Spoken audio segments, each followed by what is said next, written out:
Hello, everyone, and welcome back to another Monday motivation episode of Basketball, Body, and Mind. Today's topic is everyone has heard that, everyone read that, everyone's seen it on social media, but rarely people execute that. And it's interesting that no matter what you are aiming for to improve, to get better at, there is no other way but do it for a long time. So the topic is, as you know, consistency over motivation. It's super nice to work out when you feel motivated. Maybe you listen to a podcast, maybe you watch some game and you saw your favorite player dropping 40, 30, 50, whatever the number is, and you feel so motivated to go. Or sometimes if you have read a book by Tim Groover, that he was a strength coach for Michael Jordan, Dwayne Wade, Kobe Bryant. He also talks about the dark energy, that you can use dark energy if you want to succeed. So maybe I have talked in last weeks about that, but like let's say you dropped out of, you were cut out of the national team, or maybe you didn't make it to the senior team. And or maybe you want to be better than someone else. So by using that, let's call it quote unquote negative energy, you use it as a fuel to move forward. So that can be also as a very nice motivation. However, we all know it's not sunshine and rainbows always that you feel good, motivated to work out. However, we still need to show up. We still need to put healthy food in the mouth. We still need to go to bed early if we want to be successful. If you read a book, I hope you're reading, that's very good for your mind. But if you read a book, Atomic Habits by James Clear, he says it very, very well. And quoting, and then I'll explain. You don't rise to the level of your goals. You fall to the level of your systems. And you can use systems or standards, routines, whatever you know. So what he means is, if your goal is to be professional basketball player and you dreaming, you think about it every single time. You dream about it. Like you go to bed with that mind and you wake up with the same mind. But you don't act like one. It's not possible for you to be professional. It's not possible. Because your body, your basketball level, your mind will not rise to the level of your hope, but it will fall down to the actions you take or actions you don't take, to the standards that you have for yourself, to the habits and routines you do consistently, not once in a while. And if your habits aren't solid, aren't developed, no amount of motivation will save you. You will feel motivated like once a week, a few times a month, but that means nothing. Somebody will be so disciplined, they will work out, I don't know, twice as much as you, 3 times more, 4 times. There is no way for you to catch that person if you are working out only when you're feeling, or only when when everything is good. And the other person, discipline, has his or her routines, standards. If you don't have those, let me know. Maybe I will be able to help you to set those standards. I'll give you some examples. today. So also emotional motivation is emotional, that we really feel when we are motivated, but it does not supposed to act on us. It's not supposed to influence us that much. Of course, we will do more probably when we are motivated. But basketball isn't about feelings. It's about actions. And if you lost the game, what will you do? Will it influence your decisions after the game? Will you stretch? Will you run? Will you do something different in compared to when you win a game? If yes, you depend on external factors on something that you barely can control if you win or lose. Of course, you have a little bit of control, but there are so many factors. And if you allow those external factors to influence something that solely depends on you, meaning your actions, your work ethics, you will not likely to succeed, because you depend on others, your success. I would bet on myself that I will do whatever it takes. So if a player drops 20 and you drops 20 points and he wins a game, will you show up to the weight room after the game? What about if you lose a game? So this is what I mean, and this is the story I have. When I was working in Czech Republic, we had an option to lift after the game, and several players said, "Of course, I will come. I'm going to do that." But we lost the game. We were up, and then we lost, and only one player showed up. The player was, you can listen on episode 22, Alvaro. Alvaro was the only one who showed up that day. Others had excuses, maybe. Maybe those excuses were legit, but it showed that he depend his success on he's betting his success on himself, not on the external factors, as I was saying. And every summer, like every spring, every September, all gyms are packed. All gyms are packed and people are posting videos. People are like doing workouts and motivational quotes, you name it. But 1-2 months later, the motivation faded. Nobody's there. Everyone is super excited to start working with the coach. But when they see that it really takes your dedicated effort to get better, your struggle, the pain is involved, many people do not like it. Many people only want what it comes with it, but not the actually work. I think Ronaldo said, probably, I don't know, maybe not him, but let's call it Ronaldo. They said they want to be Ronaldo, but they don't want to become one. They just want this end result. But there is no end result if you're not willing to pay the price. So, what is leading to success? And as I said, and as you understood, is consistency. Consistency builds trust.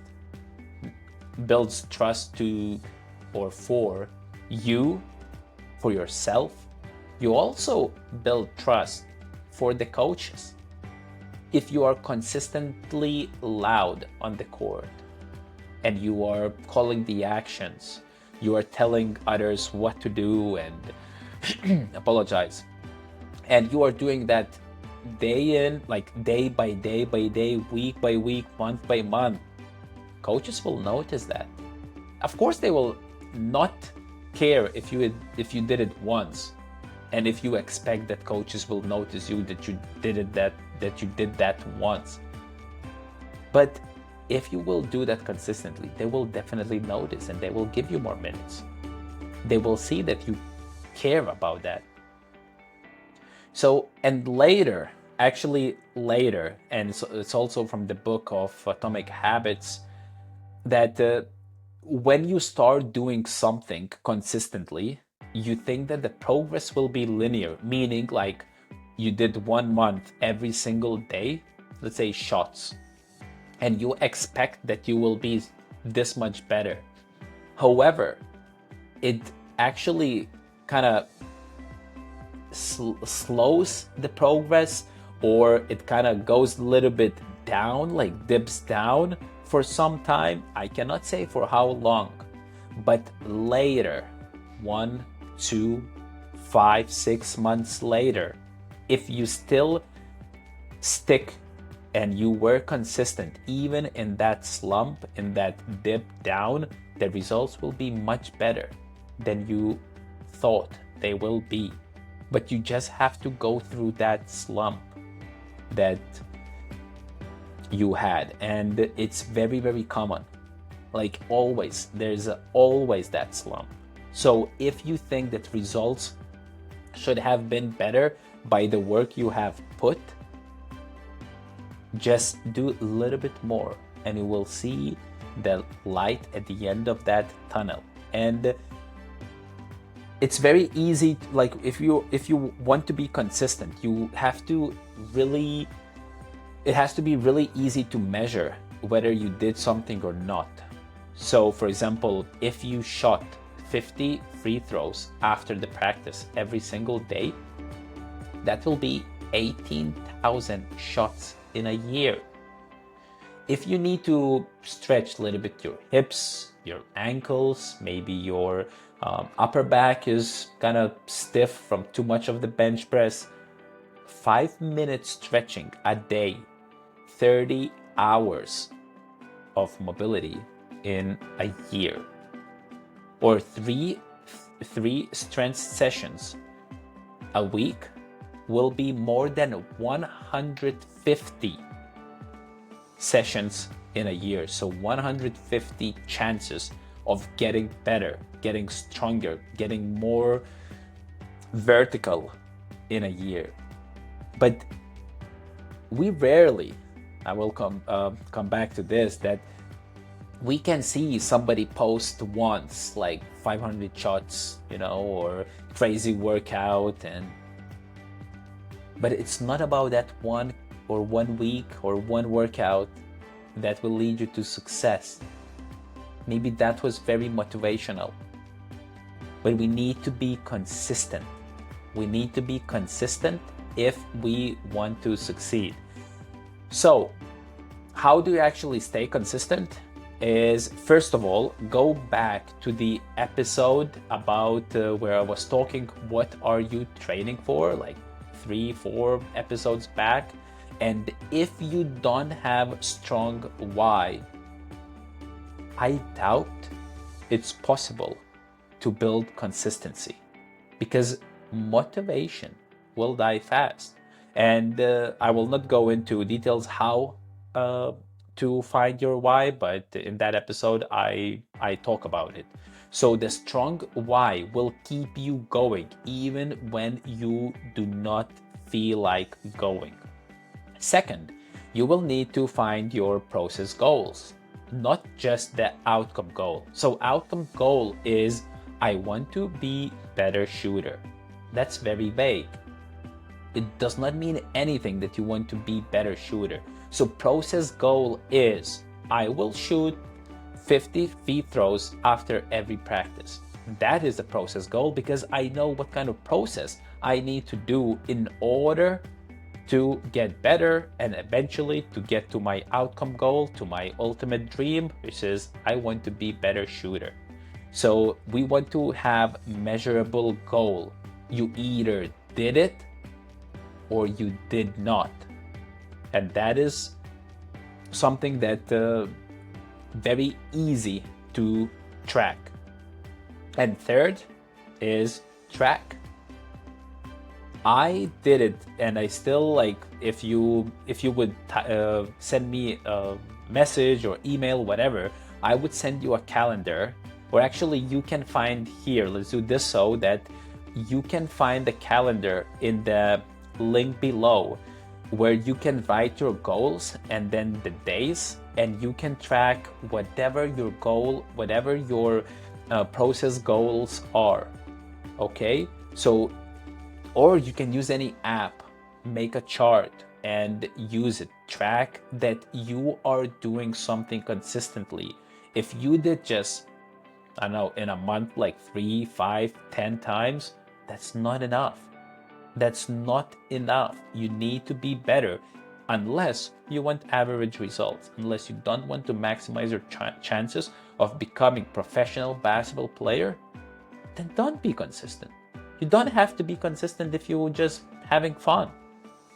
But if you want to succeed, there is no other way. There is no other way. And you all know the story of Kobe Bryant spending 90 minutes a workout of practicing just one move. And he was training with like a young kid, and the kid, after like 20 minutes, he said, "Are we going to do something different today?" And he's like, "No, we are practicing just this one simple move." And they repeated that for 90 minutes. And he had very nice that spin and fadeaway shot that you could not block. But many probably people think, okay, that's nice, he's talented. Yeah, he's talented, but maybe he shot like 100,000 times that shot in the practice in order to make, 10% of those shots. So here is my challenge for you. Pick one habit, routine, or set a standard that you will do every single day or every time after the practice. It can be, and it's enough just one, but it can be anything. Like, I'll do 50 push-ups. I'll do 5 minutes of ball handling, or I shoot 10 free throws after the practice. Or as I said today to one of my clients, he said, "I want to improve conditioning." I said, do something for conditioning after every single practice. Whether it's 1 minute of baseline to baseline running, whether it's 17s. If the training session was easy, run 3 times 17s with 2 minutes between, like resting. Like, do something. Even after a basketball game, go for a very light jog for 1 minute after the basketball game, barefoot, So something small, simple, and repeatable, and do it every single day and track it. Because if you are motivated to do it just for 7 days or just for 10 days, you will not succeed, and you will know that you need to work on your habits. So thank you for listening to this Monday motivation episode of Basketball Body and Mind. Choose consistency, find accountable persons, share this episode with someone who would need to hear this. And as always, keep training basketball, body, and mind.